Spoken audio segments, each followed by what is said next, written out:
Hello भैया, स्वागत है आप सभी का मेरे यूट्यूब चैनल स्कूल ट्यूशन गुरुजी में। बच्चों, हम कर रहे थे आपका अध्याय विद्युत। एग्जाम्पलर के आपके क्वेश्चन कर रहे थे हम 1 से 8 तक हम कर चुके थे। आज हम करेंगे 8 से आगे के। तो चलिए बच्चों, बिना टाइम वेस्ट के शुरू करते हैं अपने क्वेश्चन आंसर्स को। तो क्वेश्चन नंबर 9 है इसमें बच्चों, निम्नलिखित में से कौन सा वोल्टता को निरूपित करता है। तो ये पहले वाला निरूपित करता है, किया गया कार्य बटे विद्युत धारा गुणा समय। फिर है क्वेश्चन नंबर 10 बच्चों। क्वेश्चन नंबर 10 क्या कहता है, लंबाई L तथा एक समान अनुप्रस्थ का क्षेत्रफल A ये किसी बेलनाकार चालक का प्रतिरोध R है कि समान पदार्थ किसी अन्य चालक जिसकी लंबाई 2L तथा प्रतिरोध R है कि अनुप्रस्थ काट का क्षेत्रफल क्या होगा। यानी कि आपके पास एक मटेरियल है, कोई वस्तु है जिसकी लंबाई है तार की L और उसका क्षेत्रफल है A, ठीक है, प्रतिरोध है R। ऐसा ही समान चालक वाला एक मटेरियल लिया जिसकी लंबाई हमने दोगुना कर दी, प्रतिरोध समान है, तो उसका क्षेत्रफल क्या हो जाएगा। तो क्षेत्रफल हो जाएगा 2A बच्चों उसका, ठीक है। चलिए अगला क्वेश्चन देखते हैं। Question number 11। क्वेश्चन नंबर 11 क्या कहता है, कोई विद्यार्थी किसी प्रयोग को करने के पश्चात क्रमशः R1 R2 R3 प्रतिरोध के निक्रोम तार के 3 नमूनों के VI ग्राफ आलेखित करता है। निम्नलिखित में से कौन सा सत्य है। तो अगर ध्यान से देखेंगे बच्चों, ये रहा आपका R3 R2 R1, ठीक है। तो ये क्या है, नीचे से ऊपर की तरफ आपको कैसे नजर आएंगे, थोड़ा सा अलग तरीके से नजर आएंगे। तो इस हिसाब से ऑप्शन हो जाएगा आपका कौन सा बच्चों, सी।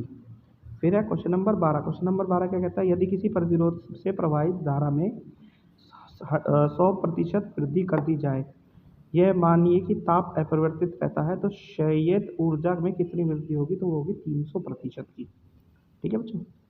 चलिए क्वेश्चन नंबर 13 देख लेते हैं। क्वेश्चन नंबर 13 है, प्रतिरोधकता में कब परिवर्तन नहीं होगा। तो प्रतिरोधकता में कब परिवर्तन नहीं होगा बच्चों, जब हम प्रतिरोधक की आकृति में परिवर्तित होने पर। ऐसे केस में परिवर्तन नहीं होगा, बाकी सब केस में परिवर्तन होगा बच्चों।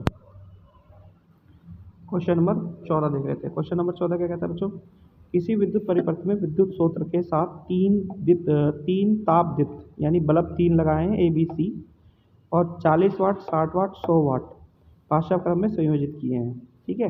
अब इनकी चमक के संबंध में कौन सा कथन सही होगा ये बताना है। तो ध्यान से पढ़ोगे तो आपको मिलेगा बच्चों सी वाला कथन सही। कैसे, जरा देख लेते हैं। बल्ब बी की चमक बल्ब ए की तुलना में अधिक होगी, ठीक है। चलिए अगला क्वेश्चन देखते हैं। अगला क्वेश्चन है क्वेश्चन नंबर 15। क्वेश्चन नंबर 15 क्या कहता है, किसी विद्युत परिपथ में दो प्रतिरोध जिनका प्रतिरोध क्रमशः 2 ओम तथा 4 ओम है 6 वोल्ट की बैटरी के से श्रेणी क्रम में संयोजित है। 4 ओम प्रतिरोध द्वारा 5 सेकंड में कितना ऊष्मा क्षय होगा।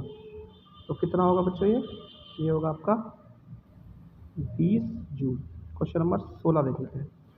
कोई विद्युत केतली 220 वोल्ट पर प्रचलित होते पर 1 किलोवाट विद्युत शक्ति उपभोग करती है। इसके लिए इसमें अनुक्रमति के फ्यूज तार का उपयोग किया जाता है। यानी कोई केतली आपके पास 220 वोल्ट और 1 किलोवाट विद्युत शक्ति पर चल रही है, तो उसमें आपको फ्यूज कितने पावर का लगाना पड़ेगा ये देखना आपको। तो वो है 5 एम्पियर का बच्चों। क्वेश्चन नंबर 17 देख लेते हैं बच्चों। क्वेश्चन नंबर 17 है, 2 ओम तथा 4 ओम के प्रतिरोधक के दो प्रतिरोधों को किसी बैटरी से संयोजित करने पर यदि ये प्रतिरोध, इसमें से स्टेटमेंट सही देखना है। तो आप ध्यान से पढ़ेंगे बच्चों, तो आपको बी वाला सही लगेगा। क्यों, क्योंकि श्रेणी क्रम में संयोजित हो तो इनका समान धारा प्रवाहित होगी, ठीक है ना, विद्युत धारा समान प्रवाहित होगी। क्वेश्चन नंबर 18 देख लेते हैं। क्वेश्चन नंबर 18 क्या कहता है, विद्युत शक्ति के मात्रक को इस प्रकार भी व्यक्त किया जा सकता है। किस प्रकार, वोल्ट एम्पियर के द्वारा बच्चों। तो बच्चों यहाँ पे ये वाला पार्ट होता है वीडियो कंप्लीट। आशा करता हूँ आपको वीडियो अच्छी लगी होगी। Thank you.